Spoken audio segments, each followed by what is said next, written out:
Hi, it's Vex, and today we're going to talk about our Kaldheim top 10. That's right, the top 10 cards are from Kaldheim. Oops, you didn't see that last one, but we have always an honorable mention for top 10. Tybalt's Trickery. That's right. So, back from my BFZ or Commander Legends top 10, I had some other honorable mentions, but today we only have one honorable mention. It's Tybalt's Trickery. Let's read this card, and let me explain why it's an honorable mention, because I think it's really cool. It's really unique. It's 1 in red, and just ignore the rest of the text. It's counter target spell. I've never seen a red card that just says counter target spell, which is amazing. Except for it just says other random stuff like choose 1, 2, or 3 at random. Its controller mills that many cards, then exile cards from the top of their library until they exile a non-land card with a different name than that spell. Choose 1, 2, or 3 means they just too lazy to shuffle your library so you can get a random card from the top, but whatever. And then they may cast that card without paying its mana cost, then put the exile cards on the bottom of their library in a random order. Okay. So there's just a lot to swallow here. Let me zoom in some more. Do some more zoom in. Bam. Make it easy on all of us, right? Let's just put it right there. So what Tybalt's Trickery asks us to do, or says to do, is counter target spell. Then imagines your library. You mill 1, 2, or 3 at random, and then you keep exiling cards until you exile another spell with a different name, and then you cast a spell instead. So it just swaps the spell that you're countering with another spell. It's kind of like a spell Chaos Warp. I think it's really cool. I think it's really unique. I've seen it played in various Commander games. I think it's the cool part about it is that I've seen a lot of people Tybalt's Trickery their own spell. If they have a user spell in hand, they have Tybalt's Trickery. They're like, well, I might as well try to just see if we can upgrade it to like a better spell. So I think this is an honorable mention. It's really cool here. So we'll just put it over here in the honorable mention side. All right, let's go to our top 10. Mystic Reflection, number 10. So the reason I think this is really good is it's got Foretell, right? So it's 1 in a blue. Choose target non-legendary creature. Next time 1 or more creatures or planeswalker enter the battlefield this turn, they enter as copies of the chosen creature. That also does not include commanders because it's non-legendary. So you can't Mystic Reflection a non-legendary. It also has Foretell for a blue, so you can pay 2 mana face down. And then later on pay 1 mana instant speed to do Mystic Reflection. So this is cool because it allows you to copy your own things. So if you're making like 10 tokens at one time, like with the Avenger of Zendikar example, if it's making a bunch of plant tokens, like say 10 plant tokens, you could just Mystic Reflection it, targeting the Avenger. So the 10 plant tokens will come as 10 Avenger tokens, which would make more plant tokens, which would be 100 plant tokens.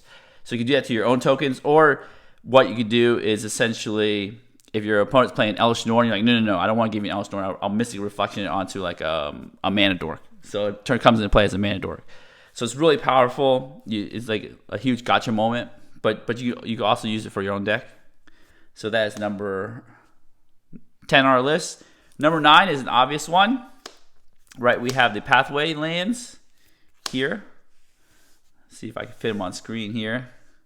The 4 Pathway lands that finish the BFZ Pathway lands. So you have Blightstep Pathway, which is a Rakdos one right here. Hengegate Pathway. I love these names. They're fun. Mistgate Pathway. Oh, this art's amazing. I love this art. This is the Azorius. Then you have the Golgari. Dark Boar Pathway. Then the Slitherboar Pathway. It's like Slytherin. Goes right into Strixhaven, right? Bark Channel Pathway, the Simic one. Of course, they say the Simic one for later because of, or also powerful. Tide Channel Pathway. So this is number 9 on our list. I think it's appropriate. It's a very good land cycle. I've mostly just, in 2-color decks, just replace the basic land, or 3-color decks. Again, replace the basic land with one of these pathways, and it works out really well.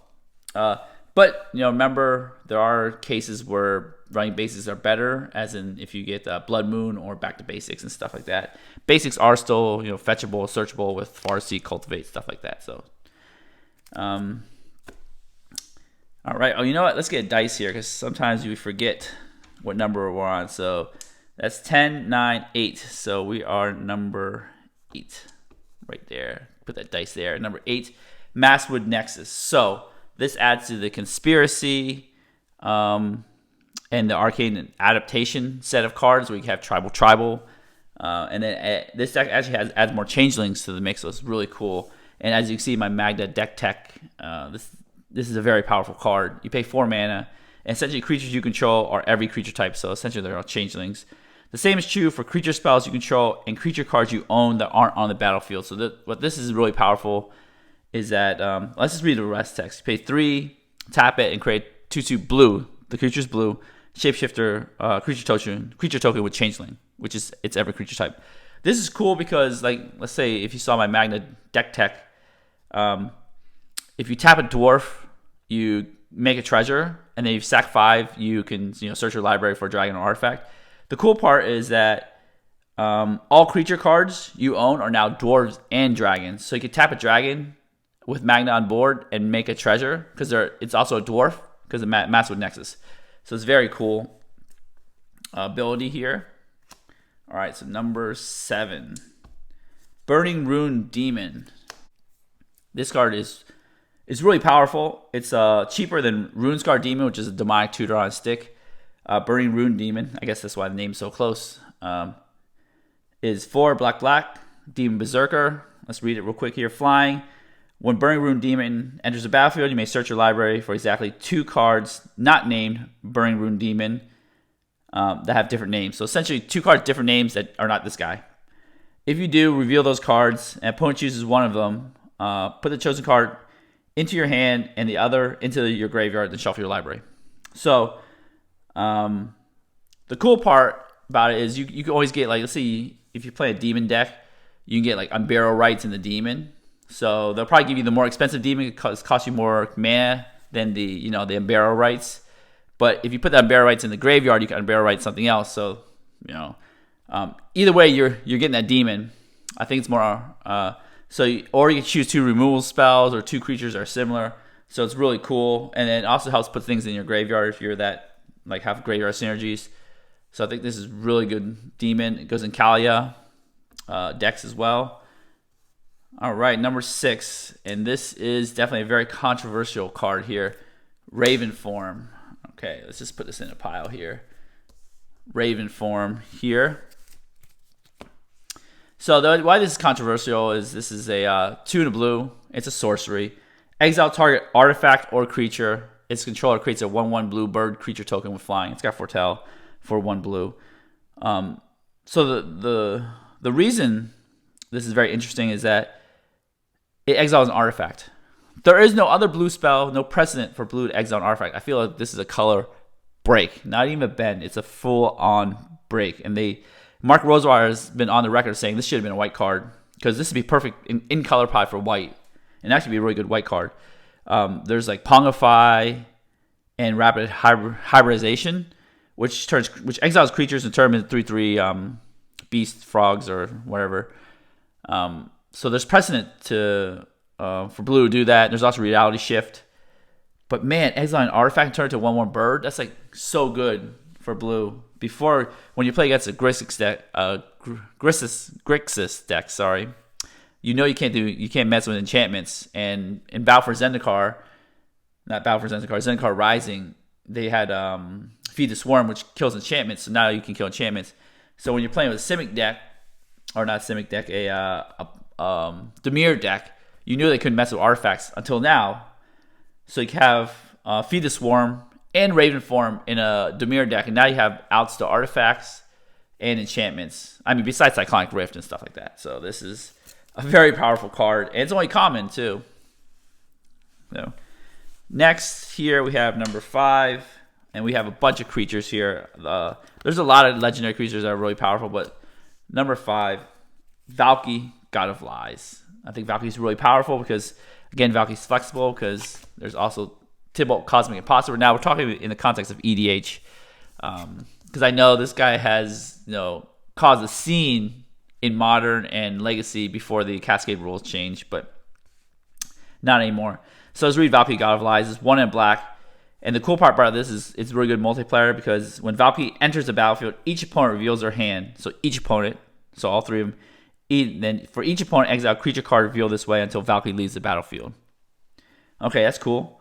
And then you pay X, choose a creature card, exile with Valkyrie. So you have choices between your, which opponent's creature you stole. With converted mana cost X, Valkyrie becomes a copy of that card. So usually a lot of cards that copy retain the recopy, would retain this text down here, but Valkyrie does not. Once it copies something, it stays something forever. So don't forget about that. But if you have lots of mana, so it's good in the early game, take your creatures, copy their creatures, or it's good in late game as Tibalt, Cosmic Imposter. Let's read that. It's 5 black and red. So this is a black and red card for color identity. And cool part is I gotta get closer here because there's lots of text here. As Tibalt enters the battlefield, you get an emblem with you may play cards exiled with Tibalt, Cosmic Imposter, and you may spend mana as though it were mana of any color to cast a spell. So you get an emblem forever. Do that. Even if this Tibalt it gets removed. You pay 2, exile top card of each player's library. So it's your library and your opponent's. So four people's libraries. 4, I guess. And then pay 3, exile target artifact or creature, which is the first one and the second one. You still get to use with the emblem, which is really amazing. So you exile a creature, then you get to recast the creature. As if, let's pretend you exile Elish Norn, you can recast Elish Norn. Really cool. Then -8, exile all cards from all graveyards, add triple red. It starts with 5 loyalty, so you go uptick twice, then you go downtick to 8, then exile graveyards and cast those cards because they work with the emblem. So all 3. So I think it's a very, very powerful card. Here. All right. Get down to number 4. Tergrid, God of Fright. All right. I had a Tergrid deck tech as well, and Tergrid's really powerful, but oh my god, is she, if you build a deck that just harnesses her power, it is insanely powerful. You just steal stuff for free.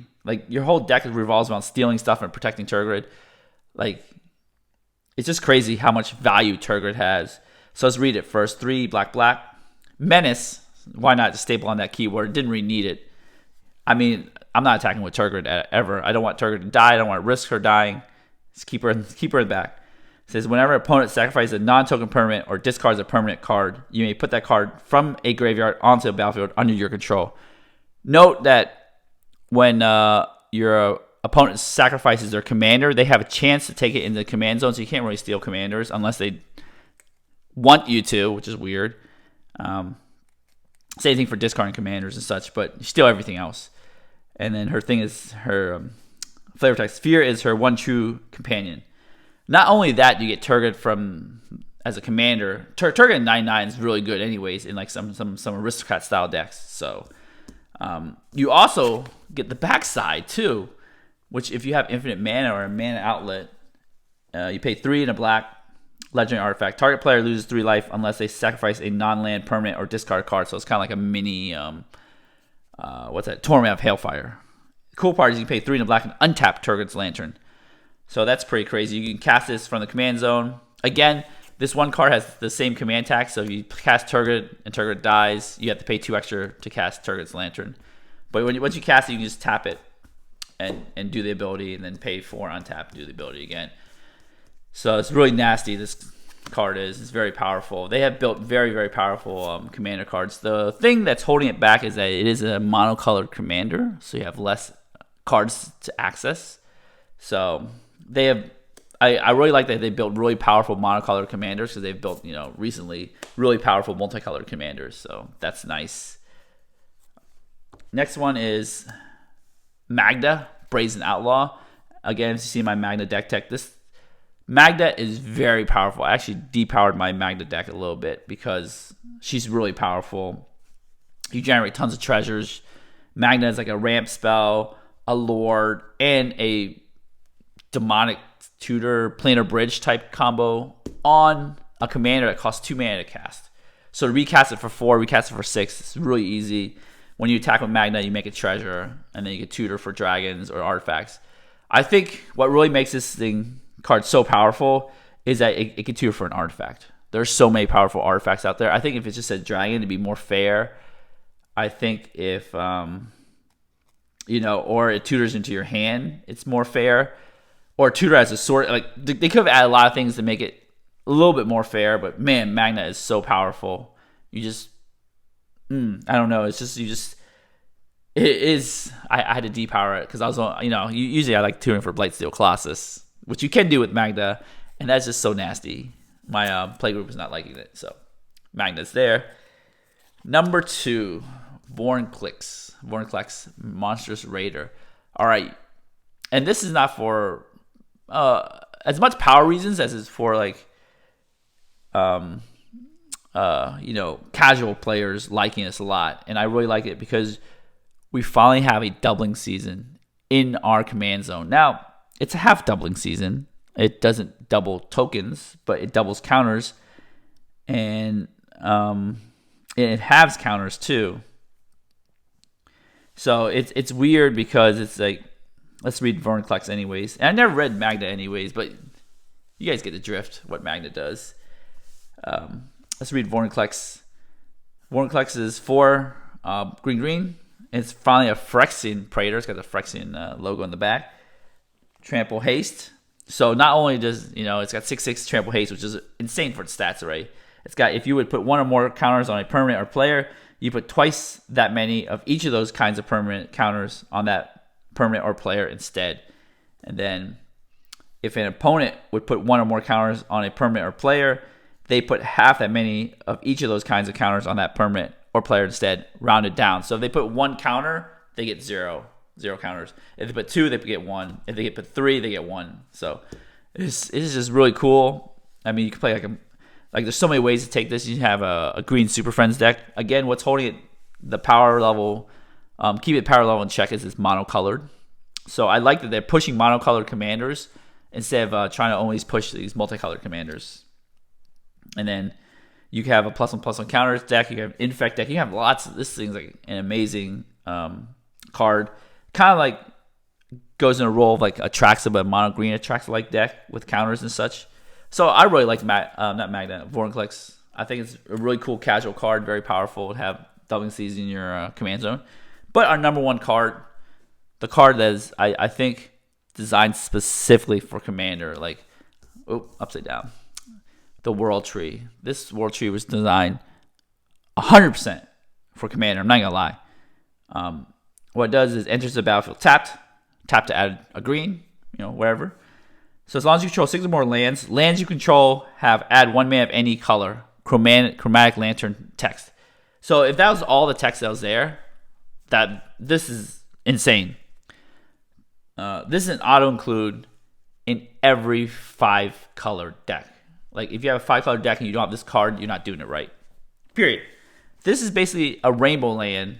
When you hit 6 lands, which obviously you're playing 5 color deck, you're playing green, you're doing some ramping. But even if you don't have 6 lands, it still adds green, so it's not bad. It should just add colorless. Then it gives you Chromatic Lantern text. But this is crazy.